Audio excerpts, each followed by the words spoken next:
some noise for...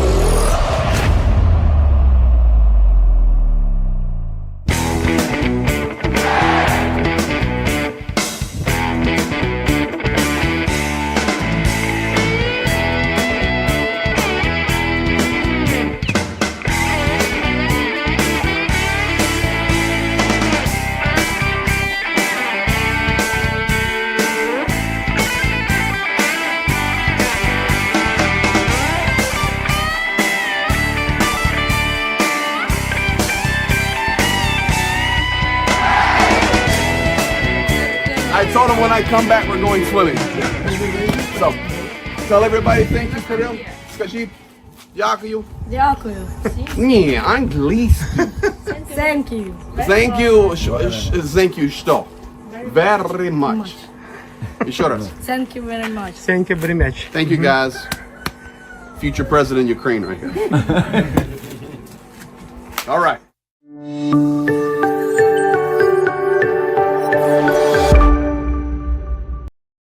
Greetings, everyone, and welcome. We have a joint operation going on tonight with Professor Gerdes. Welcome to all of you there on his channel and on my channel. What's up, Prof? Somehow I have a wrong thumbnail on what I'm doing here, so I don't know how that worked. But I had this great thumbnail of Trump and Putin in Alaska, and what you pushed on mine has Trump and the Ayatollah from when we did that. Well, I mean, you know, ago. that's the level of your professorship with that creative. Yeah, I got to work out my ingenuity. technological problems. Anyway, glad to be here. It's about Trump in Alaska. So Yeah, we'll it's talk about that. Trump in Alaska. We can also talk about the front a little bit. So it's 10:35 here in Ukraine, and we can go about an hour. What's up, old man Tup? He's been with me since the beginning. Holy moly. It's a long time ago, brother. Thank you. And yes, F. Oink, you've got that right. He is the nutty professor. So that's a compliment. Nutty. Oh, yeah, that's a compliment. Come on, Jerry it? Lewis. Anyway, we've got a lot to talk about. Thank you guys already for those that have made some super chats. Let me grab those quick before we get going. F. Oink, our Hungarian brother there. You close to me now, buddy, of gifting 50 memberships. Dunk on you. Greetings, all Hope Train riders. Let's have a great live and chat. Slava Ukraini, $20 super chat. £2 from Mark Nicholson. Thank you, Mark. And we appreciate that. I also see Nick in Time Independent News is in the chat and always appreciate him. So I'm watching the chat, but we're really just going to focus on getting down to brass tacks. I've got some incredible videos to show, Prof. Incredible. So let's start. That's what you told me, so I'm looking forward to it. Well, let's start talking about the Alaska Summit. What are your thoughts on that? Coming up this Friday, the 15th, 5 days away. I'm here in Ukraine, and today overall has been a slow, what you would call news day. Now, for headlines, on the front lines, it is tough. The battles are tough. Today in Zaporizhia, we had glide bombs take out a bus stop station, and we had glide bombs take out a university clinic. This is happening all along the front. Kherson is under extreme duress, as always. And then we can talk about the front. I'll be happy to give you guys some updates on places like Pokrovsk and Konstantinivka. Some places we're not talking about, like Siversk. I need to show you that on the map because it's becoming critical, and we can talk about that later. So let's, before we do that, Petra Olsen, 269 Swedish kroners with love to Ukraine. That is the non-smoking initiative there, guys. She gave up her smoking habit, took the money for her cigarettes, and donates it to Ukraine. Thank you, Petra, for that. So what are your thoughts on the summit, Prof? Let's start there, and then we'll move on. So I'd gotten out of the prediction game after getting a big imminent attack wrong about 3 weeks ago. And then the tariff thing hasn't materialized yet, even though the Secretary of the Treasury, the day before the tariffs were supposed to take place, were saying, well, yeah, we're going to put these tariffs on India. So I'm like, well, he's saying it, so this seems to be where we're going. So Witkoff meeting Putin seemed to throw a monkey wrench in the works of what was happening. and kind of changed the course of things. Did you read the articles about how this was billed in some other places? Witkoff may have communicated things wrong, like Okay, from mistranslation. let's start there. That's a great place to Yeah. start. That's not hearsay. That is an absolute fact. He, according to the analyst in the news, not even news channels, the analyst I follow here, straight in Ukrainian, he completely reversed it. And Yeah. a couple of But this is days. important. Are you kidding This me? is really important because this actually shapes the thing in a really good or really bad way. Okay, first of all, I'm just going to say this and be done with it because I don't want to pick on him. And Donald Trump is going to figure this out on Friday. And I don't care what anybody says. This is a child going against a man. And the man isn't Trump. The man is Putin. He's been ingrained, trained, prepped. He is a master. KGB, these guys are ingrained their entire life for a moment, just as going to happen on Friday. Witkoff is a golfer and a real estate agent, a successful businessman, and a buddy of Trump. You do not send him to discuss the future of the nation of Ukraine on the edge of World War III. Sorry, it's child's play. It's child's I'm not play. going to argue with you about Witkoff at all. I mean, like, let's think about that. Like, what was it? McFall was like, isn't there anybody else other than Witkoff that we could be doing these big negotiations with? Is he the only person that, and the context there was with the Azerbaijan-Armenia thing. So he's got his hand in that, and he's got his hand in Palestine and Israel and Israel and Iran, and he's got his hand in Ukraine and Russia. Like, wouldn't you want to like have one person dedicated here, another there, another there, another there? I thought we had a Secretary of State that's quite capable. I mean, there's that too. Let's don't even go there. We can talk about that. That's a different conversation. The reality is he's not qualified for what Donald Trump sent him to do with Vladimir Putin. Now, one who was experientially qualified was Keith Kellogg, and he speaks Russian fluently. And in the first, so he wouldn't have bungled this. Never right? would have bungled it. He would have been able to translate. Never would have bungled it. And of course, so Keith the translation. Kellogg, absolutely. So the translation. Let's talk about that. So he comes back, and as I understood it, it sounded like Putin was saying, if you get out of and recognize Donetsk and Luhansk, then we will have an orderly withdrawal of Zaporizhia and Kherson. And it sounded like, okay, like I get it, but that's not a great deal, but okay, I get it. But that's not what it was. As I understand what it actually was then you will have an orderly withdrawal. That's correct. Zaporizhia and Luhansk. So we're keeping all four oblasts. And so that's just, to my mind, it's either better or worse. And what I mean by that is it's worse because they're asking for everything. And like you get not, well, I mean, they get a little bit. They get the Russians out of the area around Sumy, which is it's pretty negligible, or, around Kherson. Not Kherson, Kharkiv. And we'll look at it on the map. So, yeah. And it's not a whole lot there. Okay. So, but the upside is if Trump feels blindsided and it overplays his hand because he got the thing from Witkoff again, he's going to be like, come on, man, this is what are we doing here? So I don't know which way it'll play out. I am not going to try to predict Trump. I just think without Zelensky there, it's a very bad thing to be happening. Like, you're making decisions about Ukraine without Ukraine is a bad idea. Well, let's talk about that for a moment, and we'll go into other things.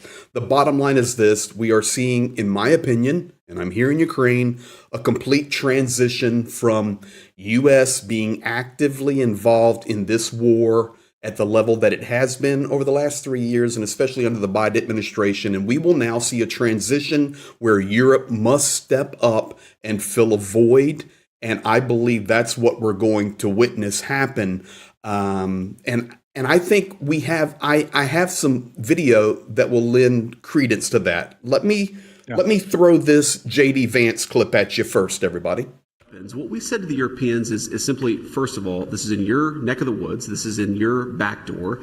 You guys have got to step up and take a bigger role in this thing. And if you care so much about this conflict, you should be willing to play a more direct and a more substantial way in funding this war yourself. I think the president, and I certainly think that America, we're done with the funding of the Ukraine war business. We want to bring about a peaceful settlement to this thing. We want to stop the killing. But Americans, I think, are sick of continuing to send their money, their tax dollars to this particular conflict. But if the Europeans want to step up and actually buy the weapons from American producers, we're okay with that.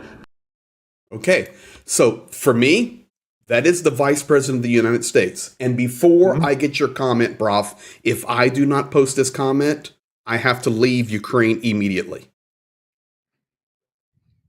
Hi, honey. This is my wife in the United States, missing you, but proud of you and all you're doing there in Ukraine. So that is my wife in the chat, guys, back in the U.S. That's not dumb. I have a standing policy. If my wife calls, like, I pick it up unless I'm indisposed, like I can't possibly get to it.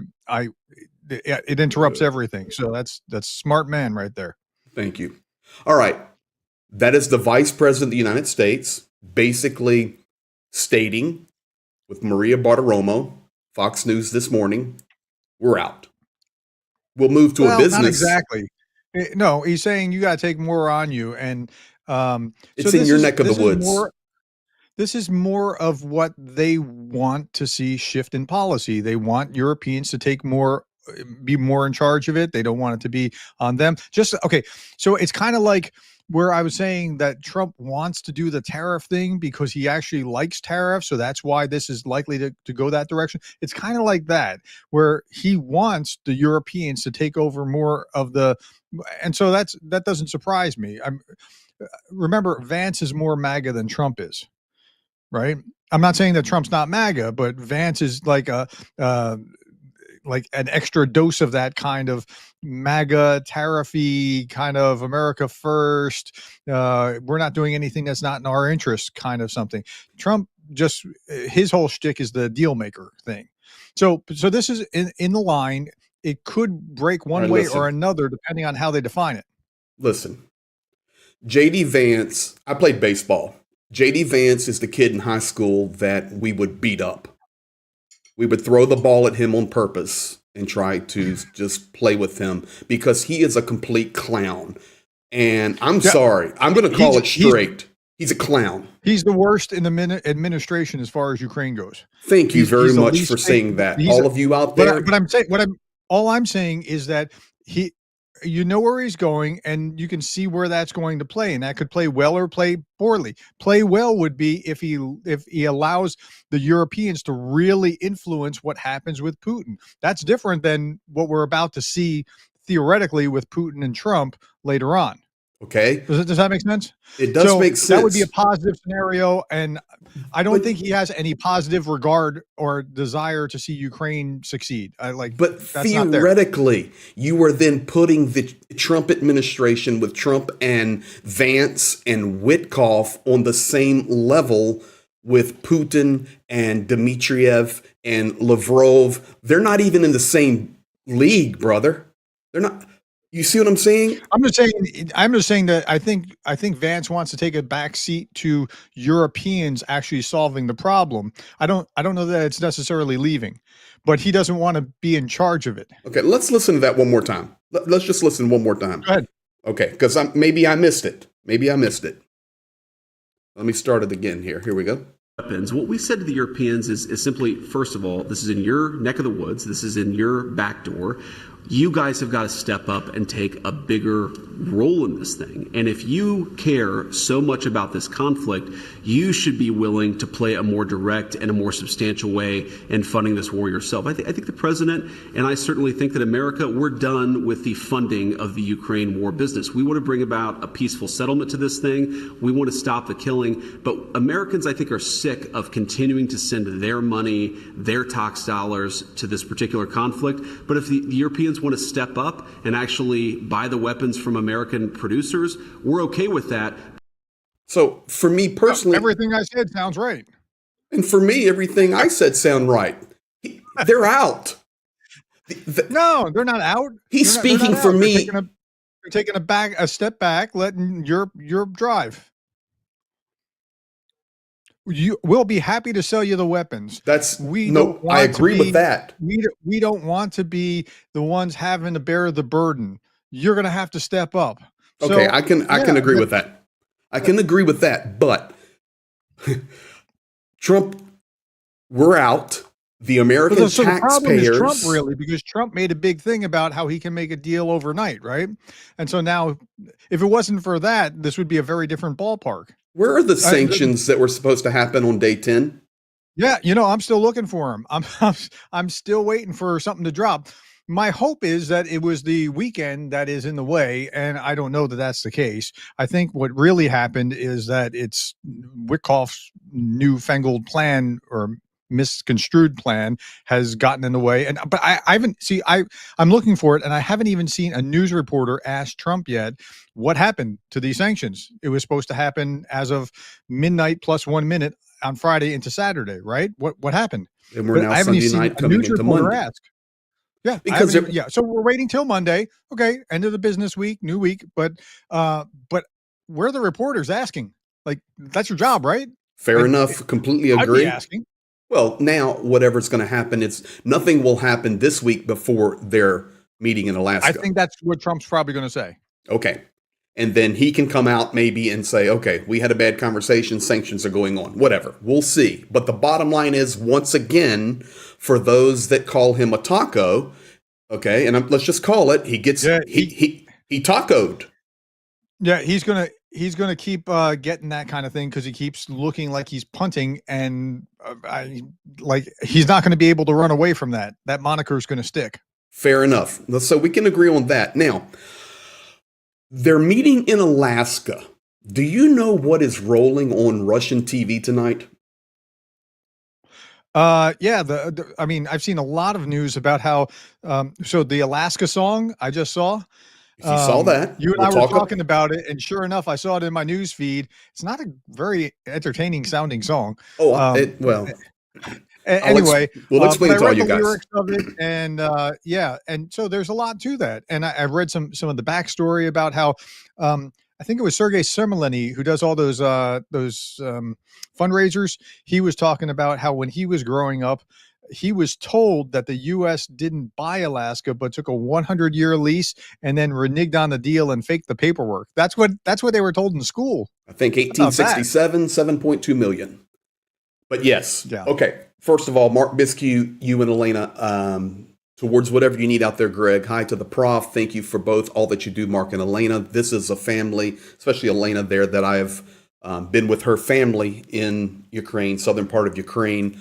I will be around them again soon, Mark and Elena, and I will do my best to get by and check on them. Hey, I want to share a comment here as well. Stay Sta says Greg is a glass half empty while Gerdes is a glass half full type of guy.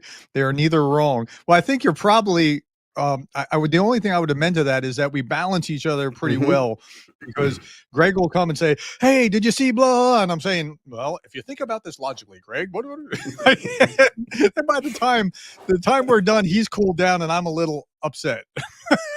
Or vice versa. We balance each other. Now, first of all, I see it in the chat here. Reb Tyree, the last poll I saw, 70% of USA support Ukraine. That goes back to the Vance statement. And Reb, you've been here with me a long time.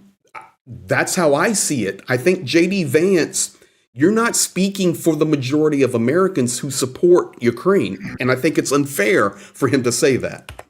Let me put a little twist to that. Put that back up. It's not that they and this might sound almost wrong given the crowd that we're talking to who all support Ukraine. It's not that 70% supports Ukraine. 70% opposes Russia. And with that, Russia's the bad guy and Ukraine, what did they do? And so that's how they're processing it. And then there's the undercurrent of the the news propaganda that's making Ukraine have a black eye. So those factors are all at play at the same time. But we're really, in the United States, we're really skeptical about Russia. And so that is actually, the way I described it, is even a little bit more positive when Trump is going to meet Putin in Alaska, and we're already skeptical about Russia. Like, we don't know if we really trust you. Let's talk about this for a second, and then I want you to see we'll talk about the two things. The Alaska song, and most in here probably don't know about that unless you really know a lot about Russia, especially back in the USSR days. And then secondly, the news tonight, and unless you're watching Russian news, you haven't seen it, but I've got it translated for you. It's unbelievable. All right. Why Alaska? We heard UAE. We heard that would have been a reasonable choice, I would have thought. We heard the Vatican too, and I thought, Putin doesn't want to go to the Pope. Italy's in NATO. Yeah. Not going there. Yeah. We heard the Vatican. We heard UAE. Erdogan in Turkey's always willing to host anybody. Yeah, he likes enjoying increasing his stature. Mm-hmm. But it ended up with this big announcement from Putin. Trump, we're going to be meeting in a very beautiful place, and it's going to be incredible. And I'm going to tell you later. Right now, I'm dealing with Azerbaijan and Armenia. So that's what we had. Then he comes out, yeah, we're going to do it in Alaska. Okay, let me tell you. That is 100% a gold mine for Vladimir Putin. 100%. And here is why. A, he has 100% security for his flight route. Okay? And yes, he's a paranoid person. But here you have Moscow. Of course, guys, you know Moscow here. I'm right here, right now. And basically, he can fly through all Russian airspace and then just drop right down into Alaska here. So he won't even leave Russian airspace. It'll come from Russian airspace right into American airspace. And of course, that'll be protected. So that's one of the reasons. But man, there's a lot of culture behind this Alaska thing that the Russians are gloating over right now. And for example, one of those is there was a old song in the Soviet Union. And today here at my place, my buddy and I were grabbing a little something to eat, and we were just checking news and different things. And all of a sudden, this song started playing. And it's in Russian, so I understand it. And it's about Alaska, and Russia is Alaska, and all these great things about Alaska. And I'm listening, and my buddy, who is 48 years old, starts singing it word for word. He's Ukrainian. But of course, he grew up in the Soviet Union. And I said, Sasha, do you know that song? He says, are you kidding? Everybody growing up in the Soviet Union knew that song because Alaska at the Nasha. Okay, and he was making a joke back to Soviet times, meaning Alaska, that's ours. That's our place. That's our people. We sold it, but it's ours. And Vladimir Putin is going to be the first president to ever put his boots on the ground in Alaska, and they are gloating about it like crazy. Now, check this news clip out from just a couple of hours ago. This is crazy. Prospects for peace. Putin and Trump in Alaska Friday. I'd say a word the first way. Report from Anchorage. Alaska has over 700 Russian-rooted place names. What are your expectations? There's a great chance for dialogue. Why no czars or party chiefs in Alaska? We're meeting with Russia. Location, I think it'll be popular. Plan to end the special operation. What will the U.S. and Russian presidents sign? Presidents to discuss long-term peace in Ukraine. So that's the big news. There's 700 historical locations, and then I was going to voice that over myself, but I just did it with AI to make it easier for me tonight on the live. And the Russian reporter there, he's talking to the Alaskan resident. They're all speaking in Russian. You could see the names of the streets with the Russian names. This is what they are blasting through the media tonight. It's a big Loving PR it. win. Huge PR win. You know what strikes me is just how sometimes the things that we do right now can have a ripple effect that we just can't predict. We're living in this age right now with this war with Ukraine and Russia, and we have to handle it carefully. Think about 1867, Seward's Folly. Like when the Secretary of State Seward bought it, they called it Seward's Folly. Now roll that forward to the 1950s, late 1940s, after World War II. Imagine if can you flash a picture of Alaska on the screen? Do you have one that you can put up? Sure. With the continental U.S.? Yeah. Just give me a second. Keep talking. Yeah. Just imagine how differently the Cold War would have gone if Russia could have pointed its nukes at the continental U.S. from the lowest possible points in Russian territory, which would have been Alaska. Miles from the border of Washington State. Like, because it goes down, like show where the very bottom of Alaska is. It's not very far, right? From the bottom. Yeah, down where Juneau is. Like, imagine if at the very bottom of that they could have been pointing nukes at the U.S. He's talking about right here. Yeah, that would have been a game changer, and it was called Seward's Folly. So sometimes the things that we decide at a certain point, like they look dopey, but they could have significant consequences, and this is one of them. So I'm wondering if this upcoming discussion that they're about to have about Ukraine without Ukraine might be one of those. It could be a Munich kind of moment. I put a video out about Munich yesterday about, the peace in our time kind of thing. And we've got a comment here from Wally Catholic. And Wally, I have to say, maybe you're just joining us. I played the Vance comment earlier. We had a discussion about it. This is how I see it. And there's so many new people and so many new names on both of our channels. Don't recognize everybody anymore. But Wally, thank you for that. Vance just set up the exit for Trump after his meeting with Putin in Alaska. Nothing will come of their meeting. So Trump will say, I am done. Will wash his hands of the Russia-Ukraine war. That's how I see it as well.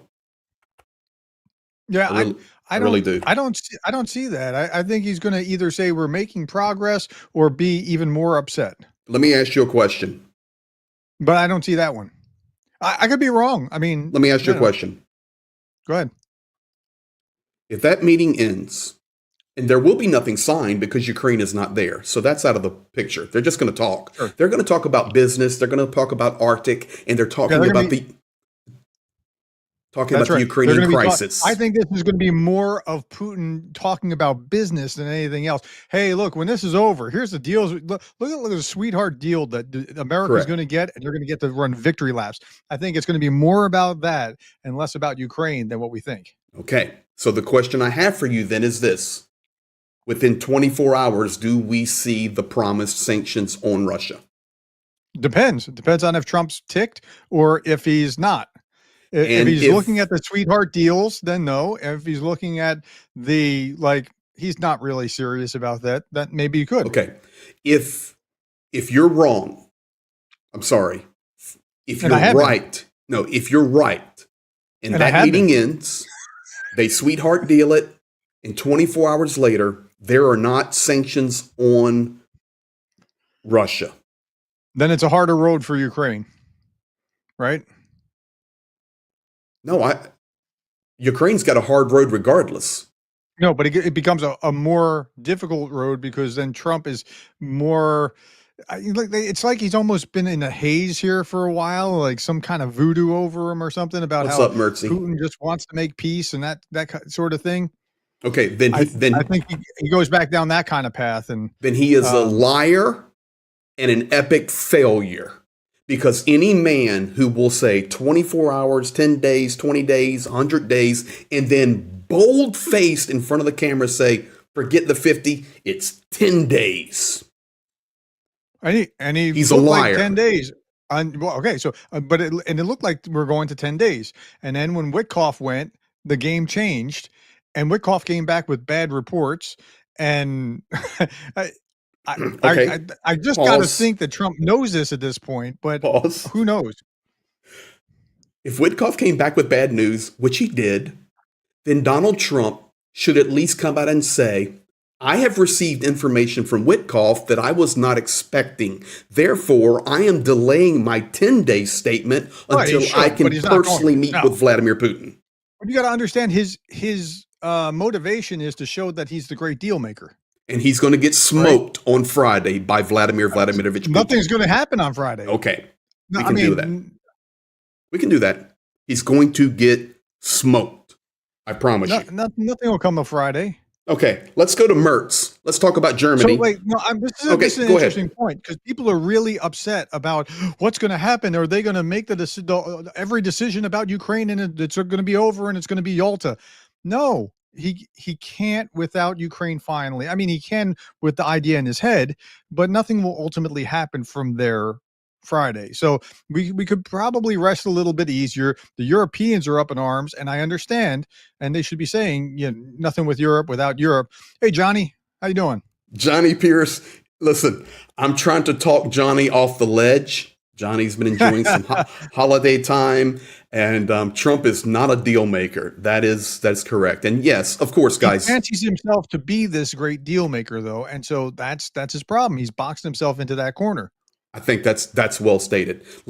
Since we're talking about deals and nothing about Ukraine without Ukraine, let's listen to a couple of guys. The first person is Mertz, Germany. In recent days, there have been intensive discussions at all political and administrative levels. I'll be having another call with President Trump today. We're preparing extensively with the US for this meeting, hoping Ukraine's President Zelensky will be involved. We can't accept territorial issues between Russia and America being decided without European or Ukrainian input. I believe the American government shares this view. That's why we're coordinating so closely. Coming to you.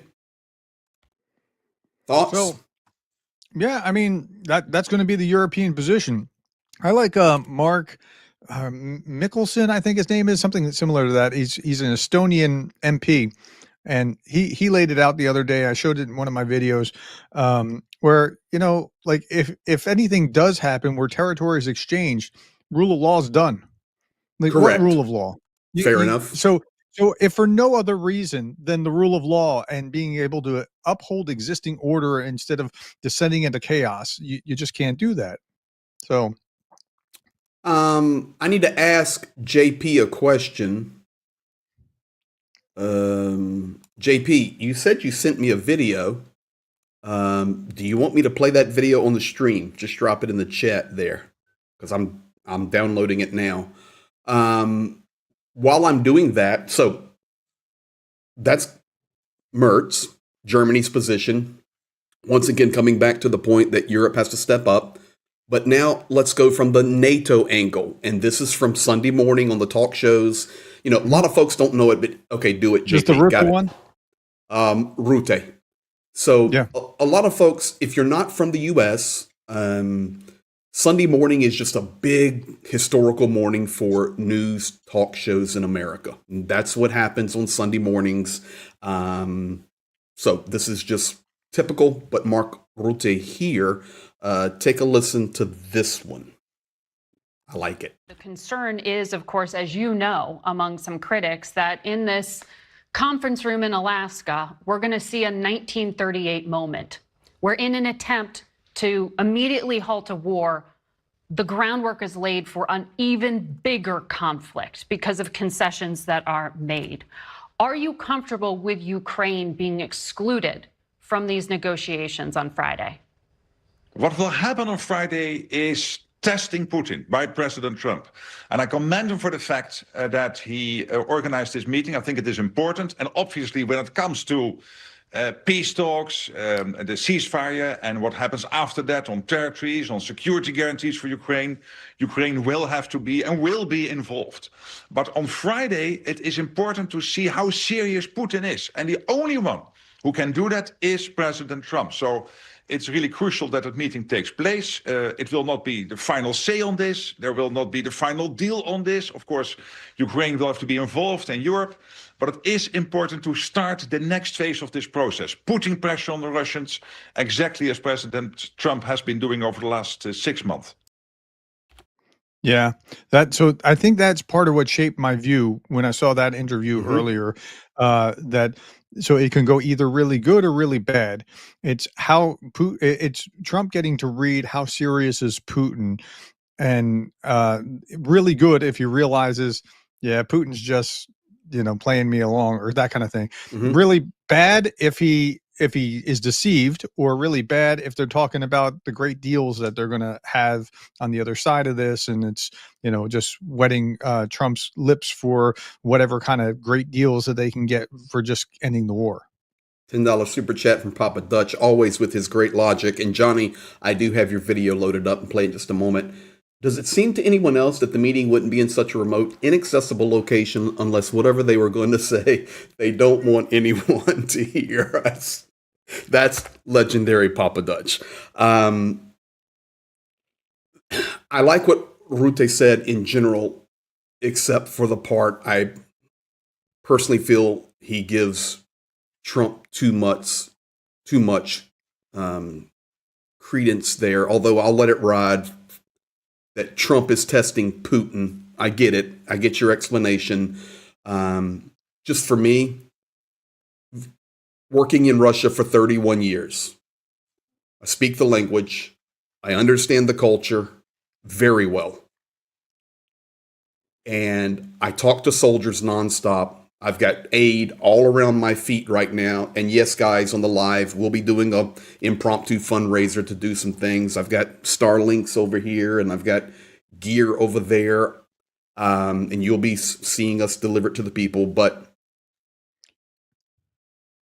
Vladimir Putin said in June of 2024, this is what it's going to be. He has never backed down from that.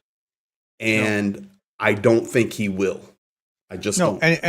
And the Russian and before that Soviet way of negotiating was to always ask for more than maximalist demands, and if you get something, you got more than what you otherwise would have had. That's always been.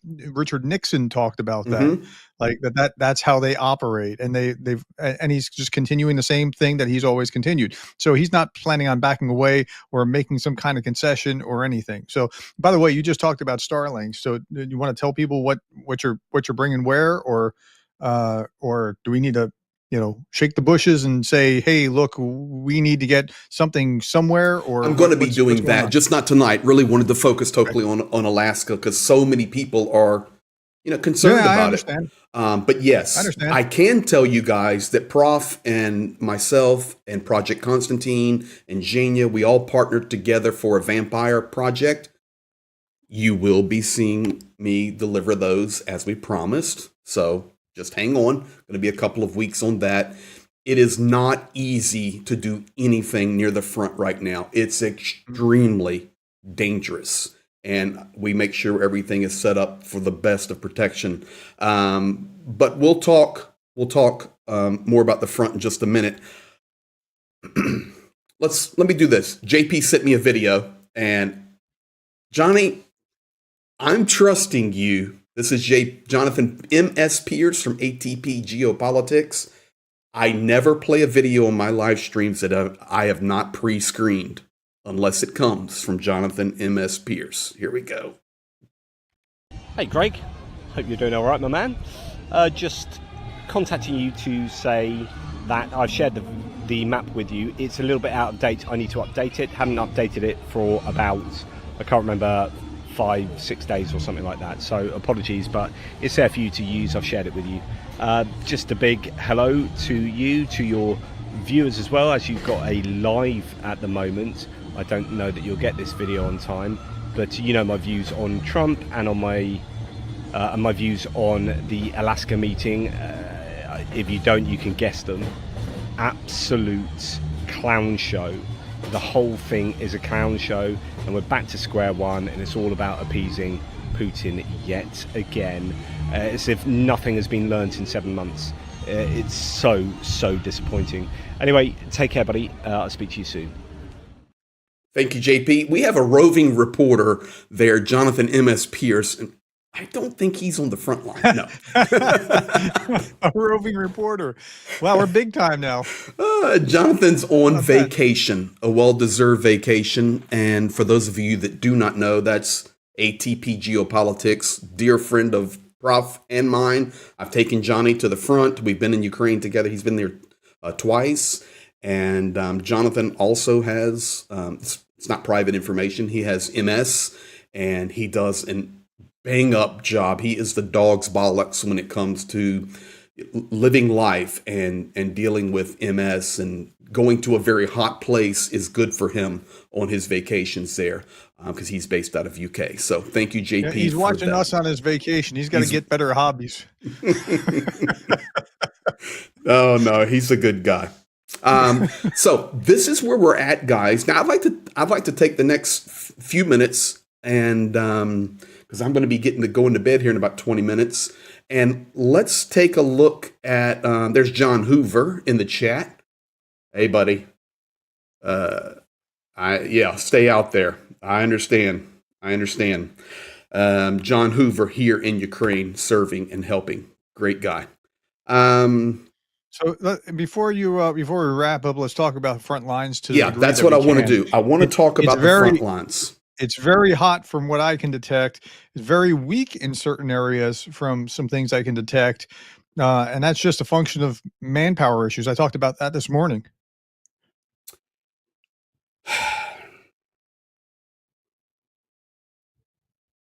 Manpower is a huge problem. Yep. But Ukraine is doing their very best to solve it. And it's not easy. I'm here. I see the mobilization process going on. I don't see people fighting, the videos that happen randomly and in different places, and then it gets spread on social media that Ukraine's nothing but bandits and stealing people. There's always stories behind that, guys, and the Russian media spins every bit of it. But does it happen? Yes, it has happened. I'll tell you the straight gospel truth here. But it's difficult.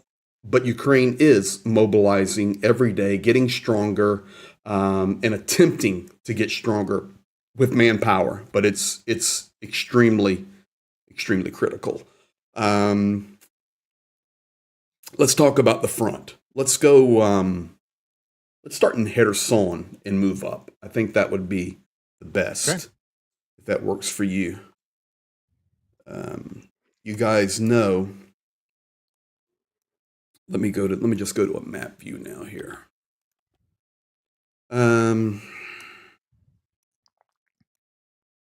Kherson is a city right here, and it may look small to you. I'm zoomed out here, but it's not small.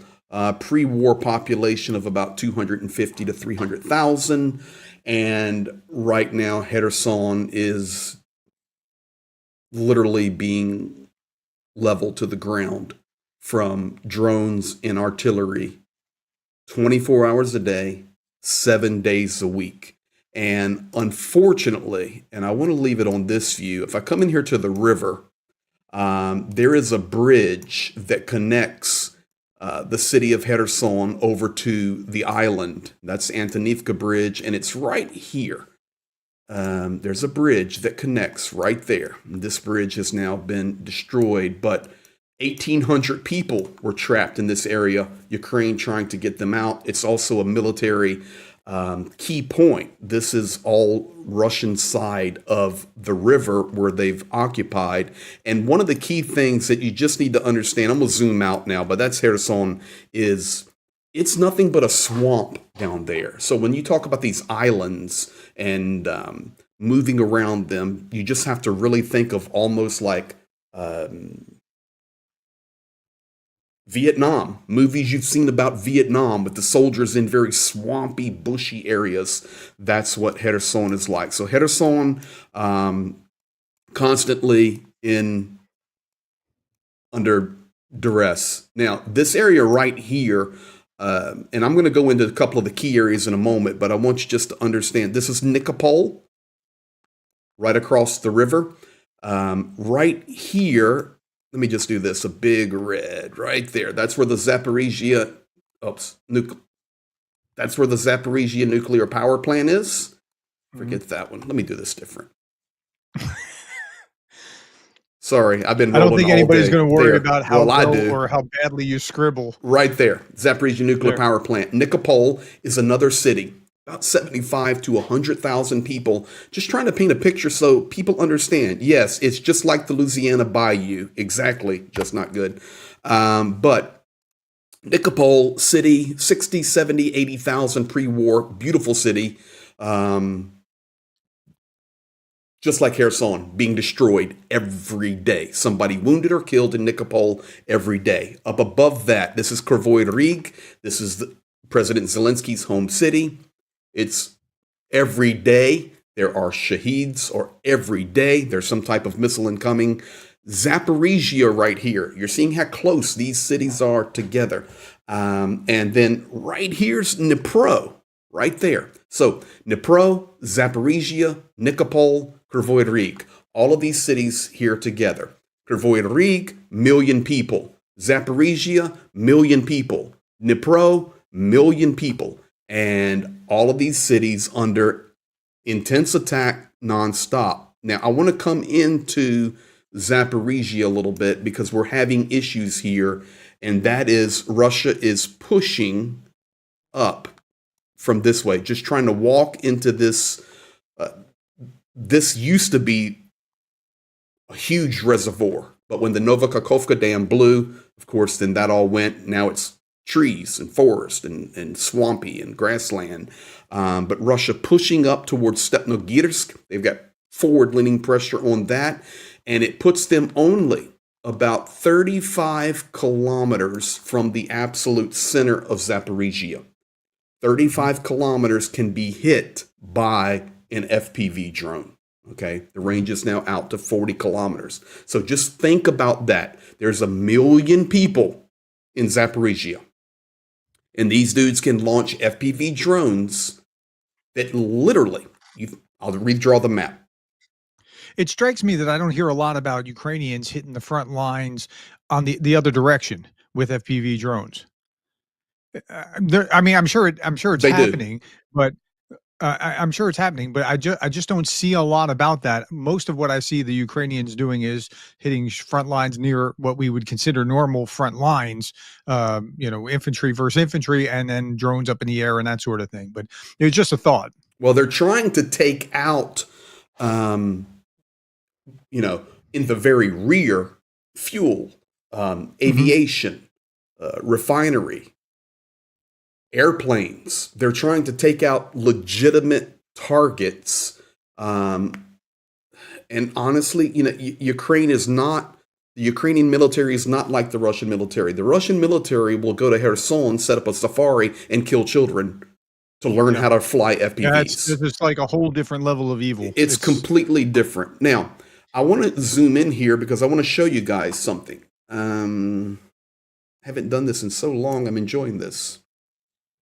So when I come in this close, you see Stepnogorsk right here. And then right here is Kamyansky, right there. It's to just tell you, this is where Zhenya and I were dropping aid just months ago. In Kamyansky, below Stepnogorsk. And, we never tell where we're going, but now it's all occupied. And it's tough to think about that because I can remember the exact house where I met some guys and where we went to have a tea together and what we were dropping. And one of the soldiers that we dropped aid to here in Kamyansky that is now gone, occupied, he's been wounded and significantly wounded. And it's just the story that's very, very difficult, nonstop. Now, I want to go over and talk about a couple of critical areas. We need to talk about Pokrovsk. So this is the big one.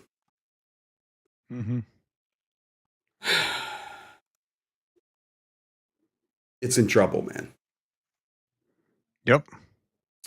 There are Russian DRG units operating in the very center of Pokrovsk. So that where you're pointing out right there, that salient, that like thing sticking into Pokrovsk, that wasn't there a week ago. No, it's because they have moved in DRG groups, 3 or 4 at a time, and they're taking positions in buildings that are vacant.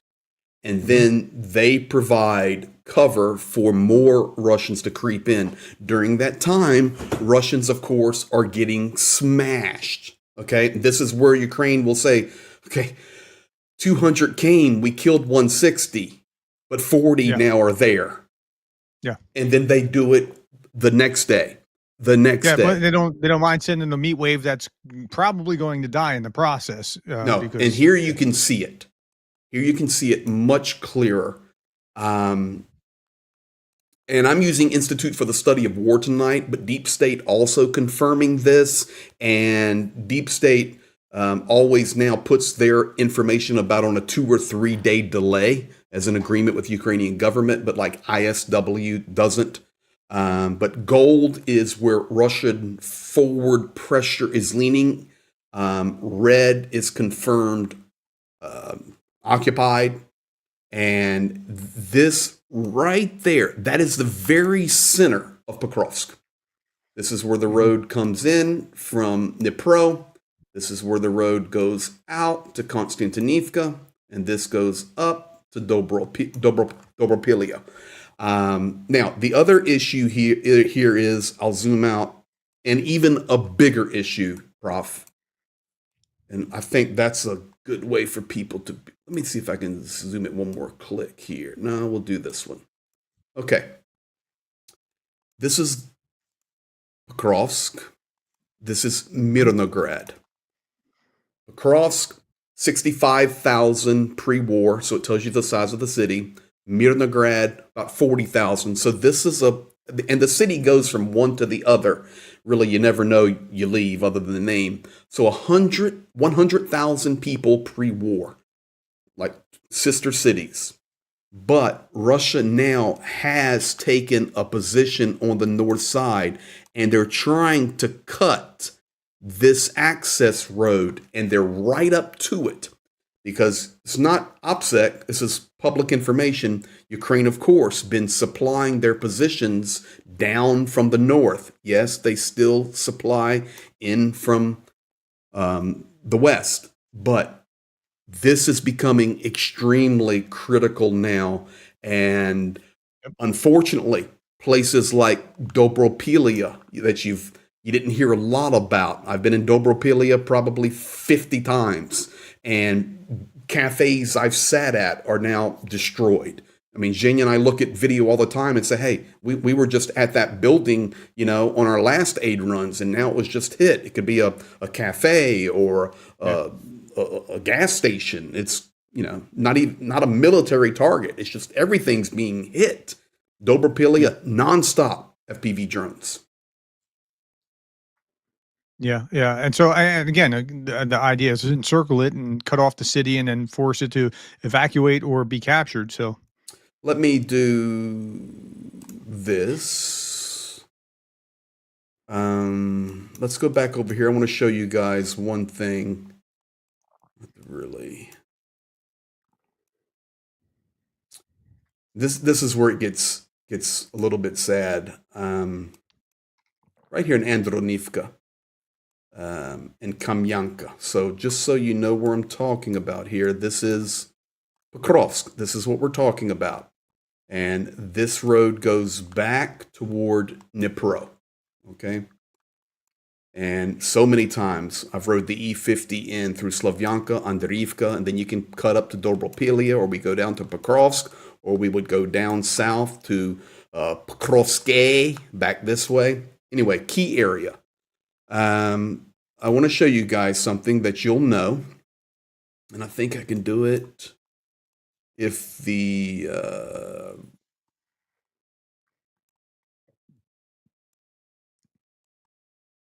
let's see here. It's letting me, is Street View on? Well, then let's just do it this way. Dnepropetrovsk. Okay. So you see this obelisk sign here? That's going the other way. I need to get the one going into Donetsk. Let's see if that's it. It's street map is off. That's going back to Dnepropetrovsk. I want to go up there. Go up there. So you guys know the Google famous. Not in the business of mapping this right now. Well, you guys know the famous Donetsk sign. Okay? Yeah, sure. All right. Well, it's right there. I just can't get to it because Street View is turned off. And I'm going to tell you something, guys. The last time I went there, I made a video, and I put the video up. And the net's covering the Donetsk sign. All the flags are flying. And Jenny and I discussed, said, you know what? This could be the last time we ever come to this sign. Because we talk about reality. Yeah. Well, today, we got a video out of that sign. And there's just a warning here. It's after an FPV hit. There's no death. No, you're not going to see anything. But this is a sign, and this is how much the war's changed. This is coming in towards that Donetsk sign that's so famous. If you look to the right here, see these cars hit? That's from an FPV drone. Right there. Okay? And there's the famous sign. And this is how much this war has changed. Yeah. I mean, 50 times, Jane and I have been at that sign. No body armor on, no helmet on, nothing, because it's been safe. But now it's not safe. There's one other key area that we need to look at, and that's Konstantinivka and Siversk, a place that's not talked about a lot. We know we lost Chasiv Yar, and that is a fact. But this is what's called the Fortress Circle, okay? And you will hear about the Fortress Circle this week, everybody. You'll hear about it. Or Fortress Belt. Yes, right here. Okay? So, the Fortress Belt or the Fortress Circle is Konstantinivka, Druzhkivka, Kramatorsk, and here is Slavyansk. This is a large area. If you're from the United States, I've explained it to Prof. Gerdes like a couple of cities connected. You know, it could be like a Greenville, Spartanburg, South Carolina area where these cities are just lined up. You know, metro here, 500,000 people pre-war. It's a big area. It's a fortress for Ukraine. And just so you guys understand, there's still tens and tens and tens of thousands of Ukrainians living there. Children living there. Ukrainian defenses have done so much to defend it, but now it's so dangerous. But what Witkoff brought back was, and what Putin wants, is for Ukraine not only to demilitarize that, but to physically leave it. We're talking about... Show the borders. I will. We're talking about 7 7,000 square kilometers of territory that he just wants handed to him with no battle. That's good work if you can find it.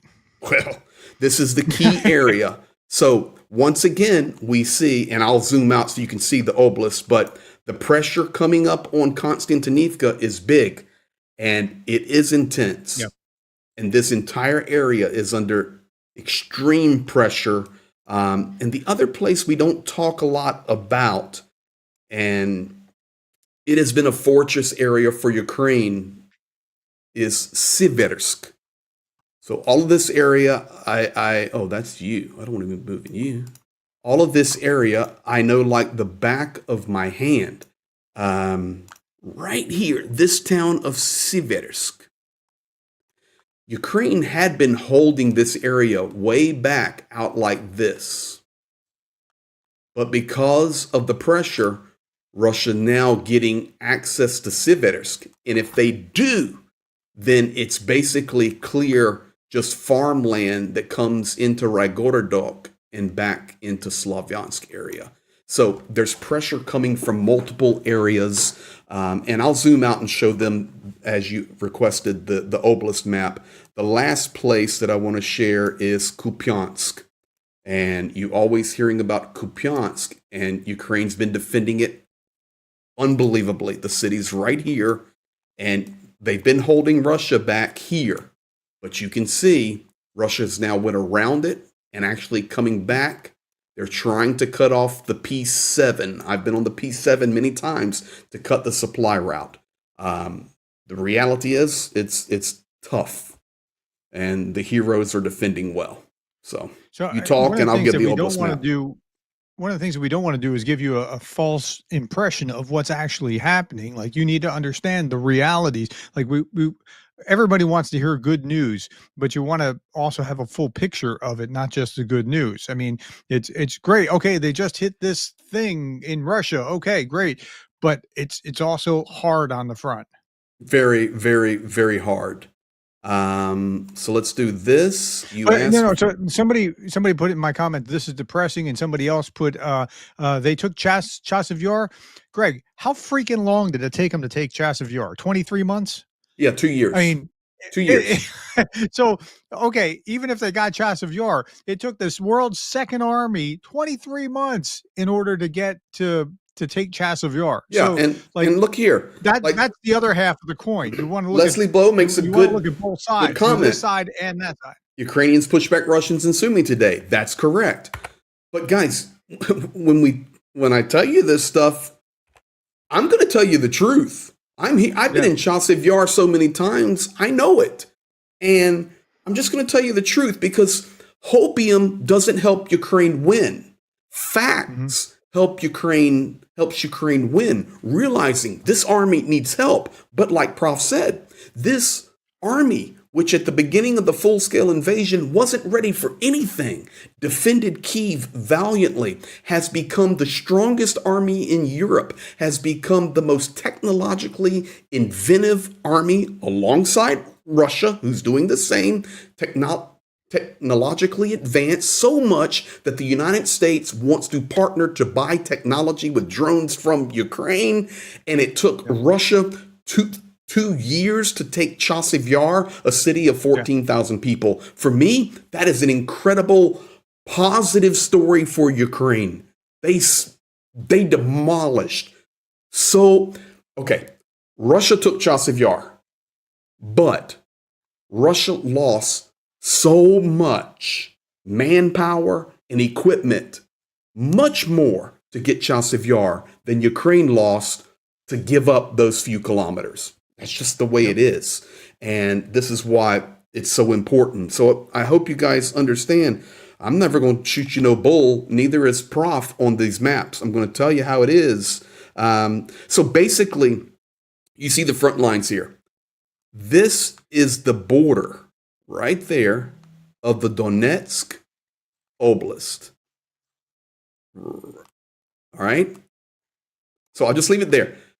Vladimir Putin wants all of this. No, hold on. Don't fill it in. Don't fill it all in. Show where the belt is. Okay. Oh, good. We got the professor working here. All right, let me go back to black, and let me give you the border.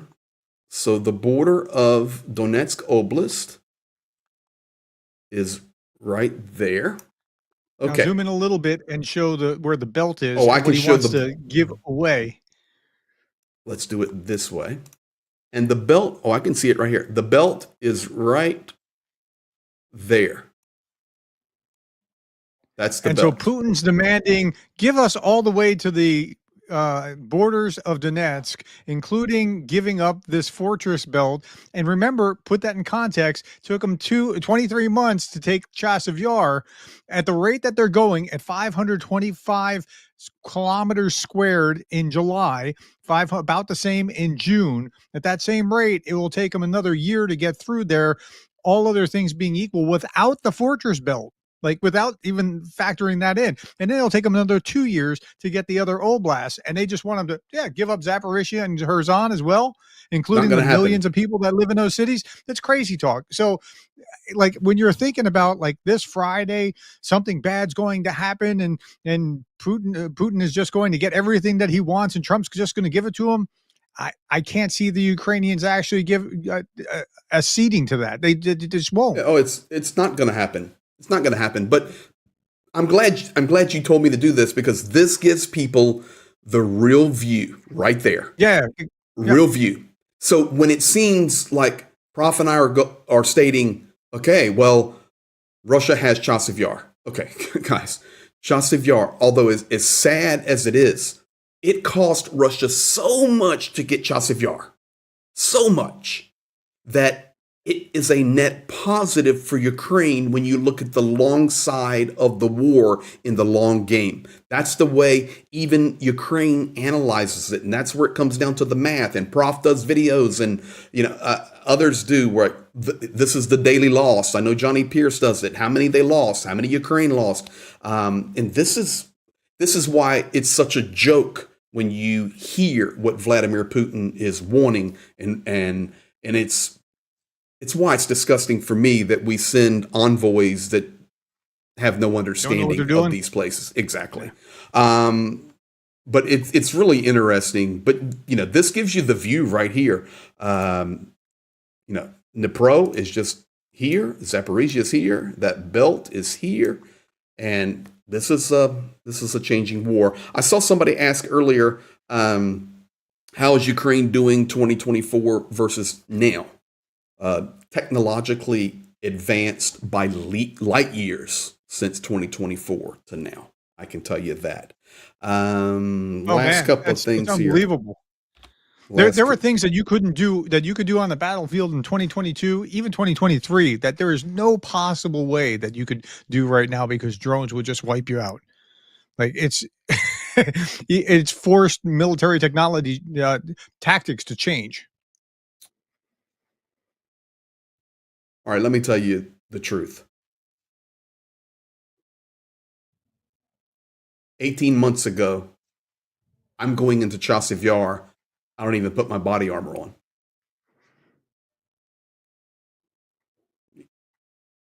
Yep. Now, when we get within 50 kilometers of the front, we put our body armor on. Yeah. So think about that. Yep. I could go into Chasiv Yar 18 months ago at night with military escort in the complete dark, get to where the guys where we were helping. We're in a bunker. We're safe. Never even had my body armor on. And I know people go, well, y'all was stupid. Well, probably so.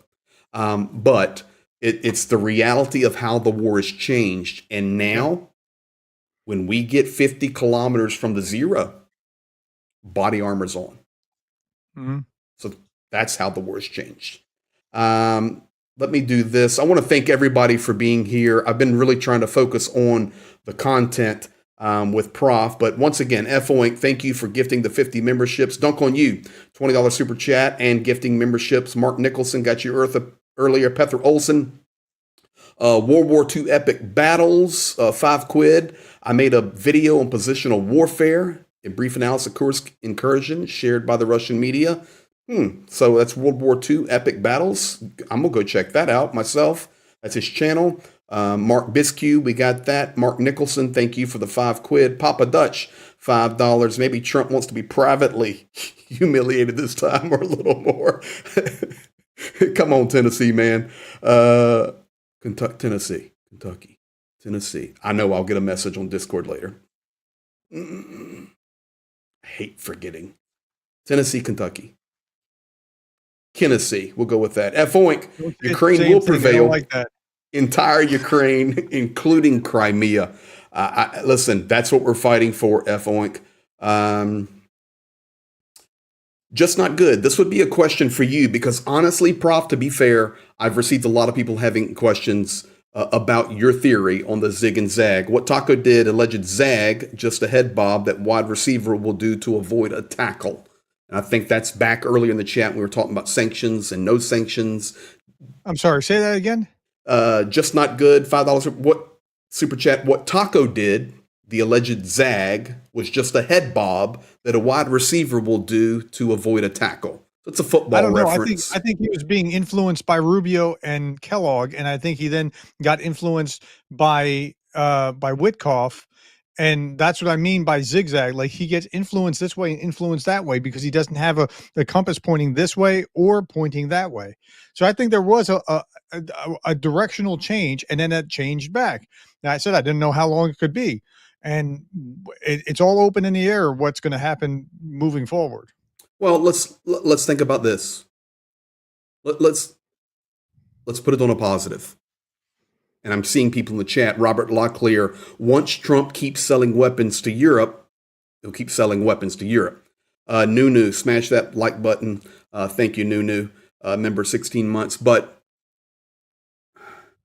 if this becomes, I hate to say this, and I'm here inside Ukraine right now, but if this becomes profitable for Trump, he's going to love it.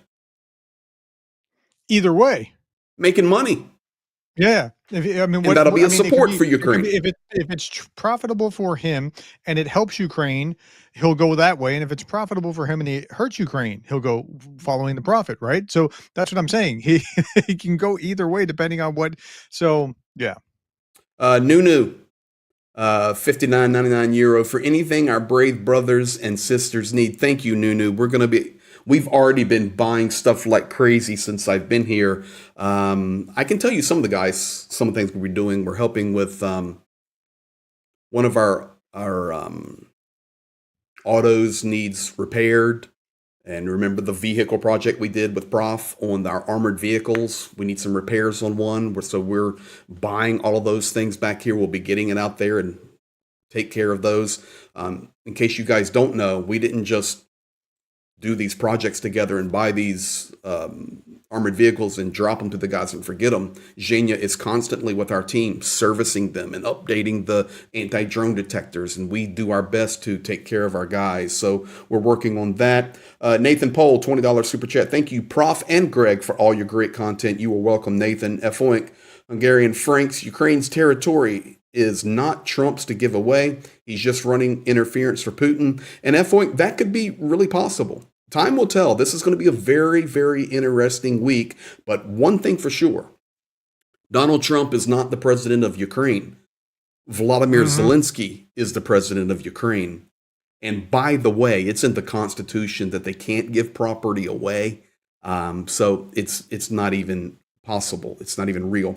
Papa Dutch, $5 super chat there. If DJT is in full-blown follow the cash mode, we have nothing to worry about. Putin doesn't have any. It's actually a very good comment. That is pretty funny. And Blonde Bombsheller, thank you for gifting 20 memberships. Yeah, 5.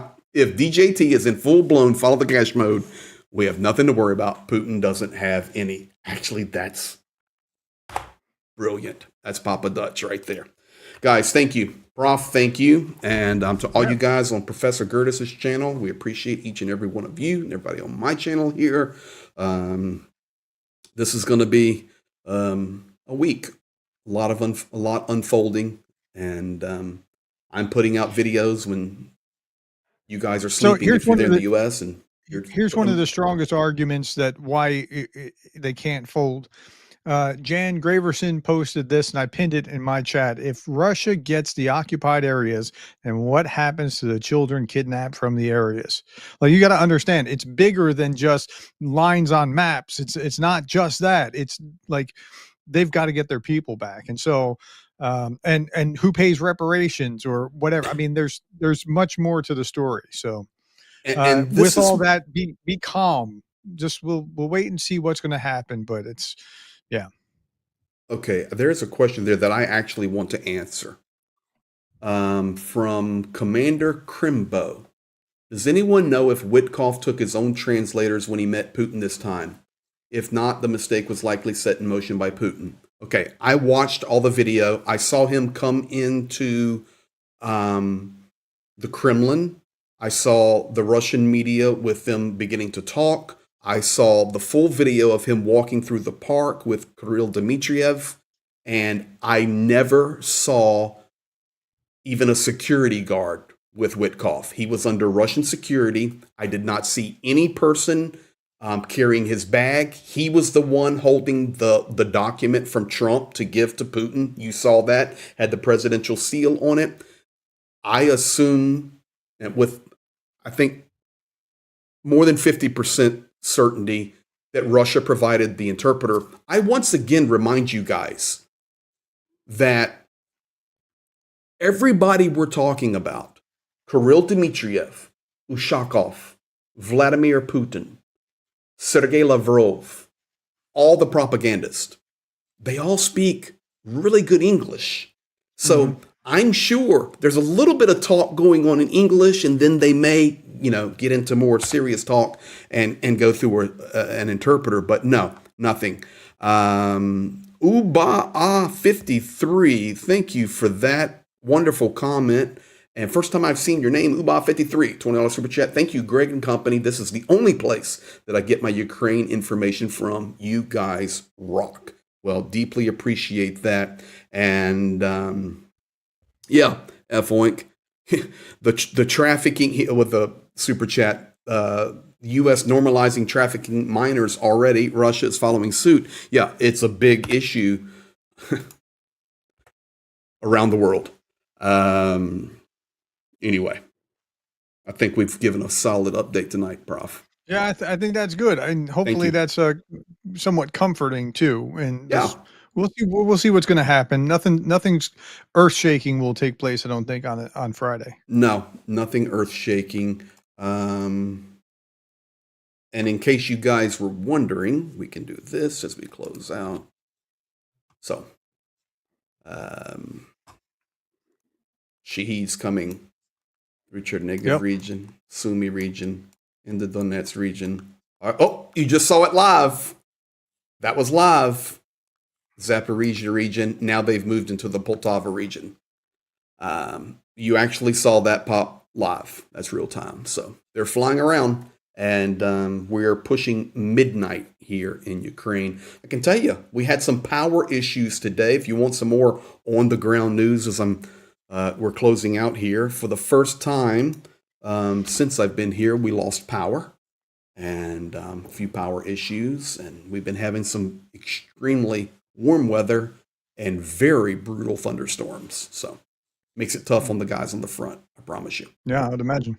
Yeah. All right, man. Yeah, bud. Appreciate each and every one of you, to all the moderators, to all of the team, to all of the new folks. We appreciate each and every one of you. Make sure, if you haven't subscribed to Prof. Gerdes' channel, you can see his tag there at Professor-Gerdes. Mine, if you're watching on Prof's channel, Greg Terry Experience. And we partner together. We yin and yang it.